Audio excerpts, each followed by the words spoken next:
Bonsoir, chers amis. Bienvenue à cette nouvelle rencontre consacrée cette fois au symbolisme de l'estomac, un organe qui pourrait paraître anodin au premier regard, mais qui, bien évidemment, exerce un rôle fondamental au niveau du bon fonctionnement de l'organisme, tous en conviendront, et qui incarne également des enjeux psychospirituels très importants, comme nous allons le découvrir tout au cours de la soirée.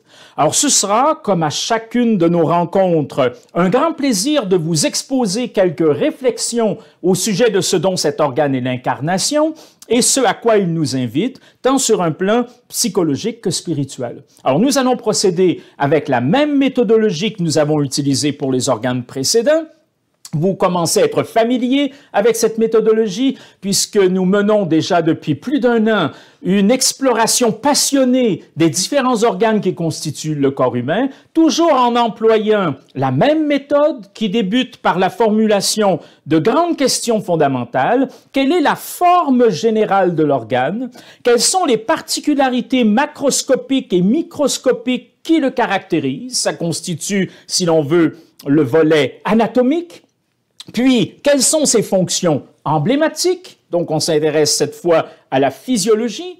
Puis, dans un troisième temps, nous nous intéressons au mot hébreu qui le désigne, puisque dans la perspective que nous développons, l'hébreu est une langue sacrée dont les mots servent à évoquer la nature et la vocation des choses et des êtres ainsi désignés. De telle sorte qu'en étudiant le mot hébreu qui désigne un organe, on parvient d'une certaine façon à son essence profonde. Encore une fois, à sa nature et à sa vocation. Et tout cela dans un but bien précis, celui de découvrir les enjeux initiatiques dont l'organe est l'incarnation. D'abord, psychologique, ensuite spirituel. Alors, vous l'avez constaté au cours de nos rencontres précédentes, c'est véritablement ce pourquoi nous faisons ces analyses symboliques et ces analyses étymologiques. Essentiellement pour découvrir l'enjeu psychologique et l'enjeu spirituel dont l'organe est l'incarnation, comme si le corps humain dans son entièreté incarnait un parcours initiatique, un parcours de croissance personnelle et d'éveil spirituel. Vous savez, c'est la thématique qu'on a développée dans notre leçon d'introduction, de manière à ce que chacun des organes jalonne en quelque sorte ce parcours et nous donne des clés essentielles pour pouvoir vraiment nous inscrire dans un processus de croissance personnelle et d'éveil spirituel. Alors, comme pour les organes précédents, nous allons également débuter par quelques considérations générales. Pourquoi ces considérations générales? Dans le but de mieux contextualiser le symbolisme de l'organe.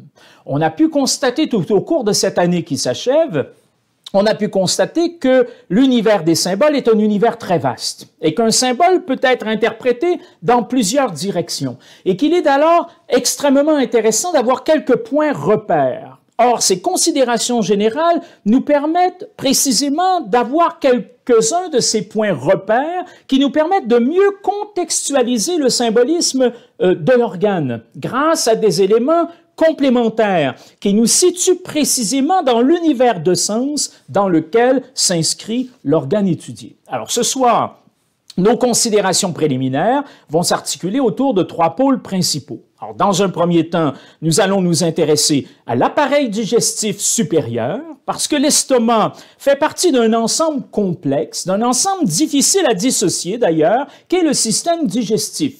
Alors, on a fait le choix de le subdiviser en deux principales parties. L'appareil digestif supérieur, dont l'estomac est l'organe principal et qui va nous occuper tout au cours de cette soirée, et ce qu'on pourrait appeler l'appareil digestif inférieur, qui est organisé autour des intestins, de l'intestin grêle et du gros intestin. Ce sera la thématique que nous allons développer lors de notre prochaine rencontre. Et vous allez être en mesure de constater, à l'issue de cette prochaine rencontre, que l'estomac et les intestins forment un tout cohérent, un tout que nous dissocions pour les fins de l'étude, à des fins pédagogiques, mais qui sont totalement complémentaires, totalement interreliés, interdépendants, à quelque part indissociables. D'ailleurs, ils prennent véritablement tout leur sens dans leur mise en relation. Bon, ça peut vous paraître un peu théorique, là, de débuter par ça ce soir, mais vous allez pouvoir, tout au cours de notre rencontre d'aujourd'hui, et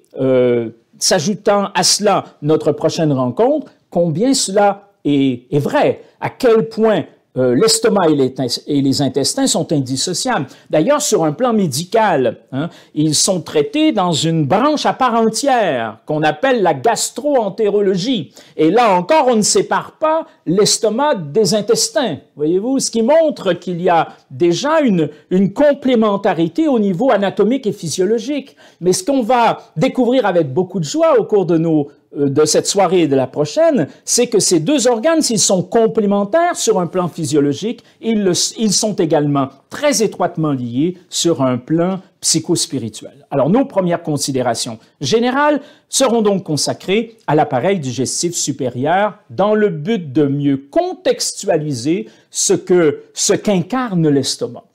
Dans un second temps, nous allons ensuite nous intéresser au mot hébreu utilisé pour désigner l'estomac. Parce que dans le cas de cet organe, comme c'est parfois aussi le cas pour d'autres, il en existe plus qu'un. Et ça, c'est assez intéressant. Rappelez-vous, lorsque nous nous sommes intéressés à l'étude des reins, nous avons vu qu'il y avait un mot qui désignait davantage l'organe, mais qu'un autre parlait de la zone corporelle où il se trouve, par exemple. Les autres mots qui désignaient les reins nous permettaient d'accéder d'une certaine façon à un univers de sens plus large qui était utile pour contextualiser ce que représentent véritablement les reins en tant qu'organes. Eh bien, ce soir, nous aurons un peu le même cas de figure. Nous aurons plusieurs mots qui sont en lien très étroit avec l'estomac et qui vont nous permettre d'entrer dans un univers de sens plus large et donc, encore une fois, de mieux contextualiser l'organe qui nous intéresse. Enfin, dans un troisième temps, nous allons nous pencher sur des rituels qui entourent cet organe, comme on le fait chaque fois que cela est possible, chaque fois que cela est utile. Pourquoi? Parce que ces rituels, qui concernent des organes en particulier, nous permettent de découvrir la façon dont les anciens les considéraient. Et peut-être encore davantage, la façon dont les anciens avaient envisagé la manière de les mettre en œuvre, ou si vous voulez, de mettre en œuvre les enjeux initiatiques associés à ces organes. Donc, c'est toujours très éclairant, c'est toujours extrêmement intéressant. Et dans le cas qui nous intéresse ce soir, dans le cas de l'estomac, nous allons voir qu'il existe un binôme particulièrement intéressant, éclairant, qui concerne l'estomac et qui est constitué d'une part par les rituels de jeûne et d'autre part par ceux des repas sacrés. Deux rites, si j'ose dire, qui éclairent pleinement ce qu'incarne l'estomac. Alors voilà notre programme global, considérant la façon dont nous allons aborder l'estomac dans son ensemble, mais également la façon dont nos considérations générales vont être articulées au cours de la soirée. Et comme mon intention est de ne pas vous retenir jusqu'à 1 heure du matin, comme la dernière fois, eh bien, nous allons, sans plus de préambule, amorcer notre étude de ce soir, débuter par notre première considération générale qui concerne l'appareil digestif supérieur. On va débuter par un bref descriptif qui sera suivi, si vous le voulez, d'une herméneutique, c'est-à-dire d'une lecture symbolique, je dirais minimale. On va juste poser les jalons d'une lecture symbolique que l'on pourrait développer plus largement, parce qu'en réalité, chacun des éléments qui constituent l'appareil digestif supérieur nécessiterait une soirée entière d'études, comme on va le faire pour l'estomac, mais il fallait faire des choix, donc on a ciblé l'estomac, et puis on va rapidement esquisser les autres organes en lien avec l'appareil digestif supérieur. Alors, sur un plan physiologique, eh bien, il s'agit bien évidemment d'organes de la digestion, puisqu'on est à l'intérieur de l'appareil digestif supérieur, des organes de la digestion grâce auxquels les aliments vont être, dans un premier temps, intégrés, accueillis au sein de l'organisme, puis dans un second temps, c'est ce qu'on va développer dans les minutes qui vont suivre, vont être dégradés, ou si vous voulez, transformés en éléments plus simples et plus assimilables. Hein. Cela, c'est-à-dire l'accueil de ces éléments extérieurs, leur dégradation, leur transformation en éléments plus simples et plus assimilables, vous allez comprendre la portée de ça dans quelques instants, c'est ce qui synthétise d'une manière tout à fait suffisante la fonction de l'appareil digestif supérieur.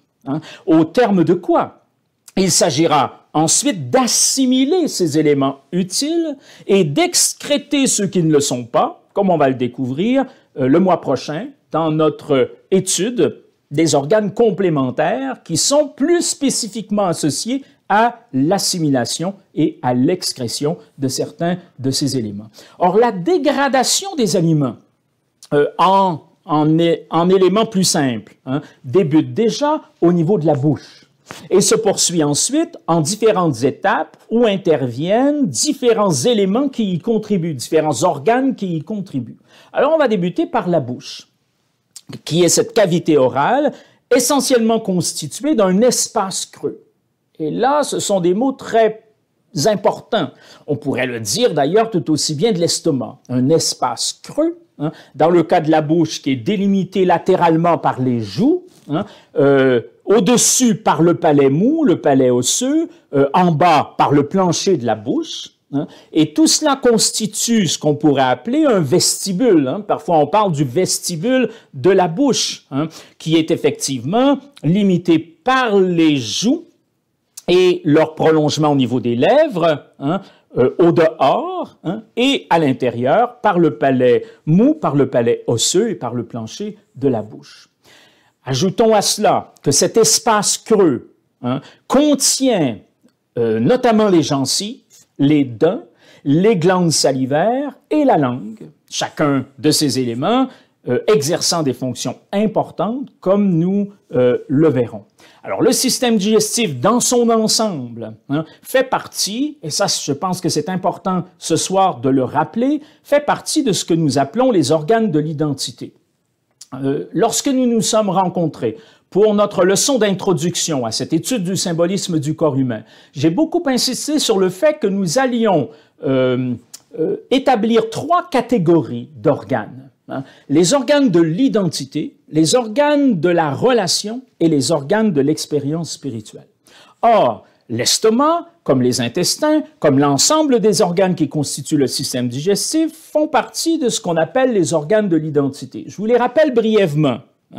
D'abord les os, en rapport étroit avec la connaissance de soi. Puis le foie, en lien avec la valorisation de soi. Puis la peau, qui nous invite à assumer nos limites et à les poser et à les afficher. Enfin, les muscles qui nous permettent d'agir conformément à ce que nous sommes. On voit bien ici le lien étroit de ces organes avec l'identité. La connaissance de soi, la valorisation et la croissance de soi, l'expression de soi et l'assumation de ses propres limites, et enfin, une juste expression conforme, une juste action conforme à ce que nous sommes.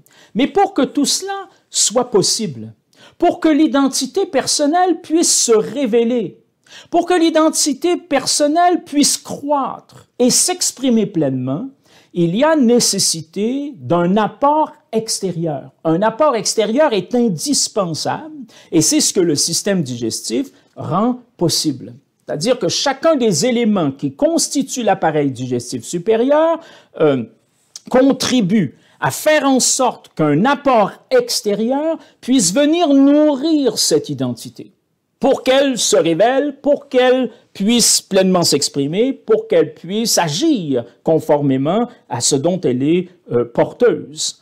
Alors, je vais tenter de résumer la chose de la façon la plus simple possible.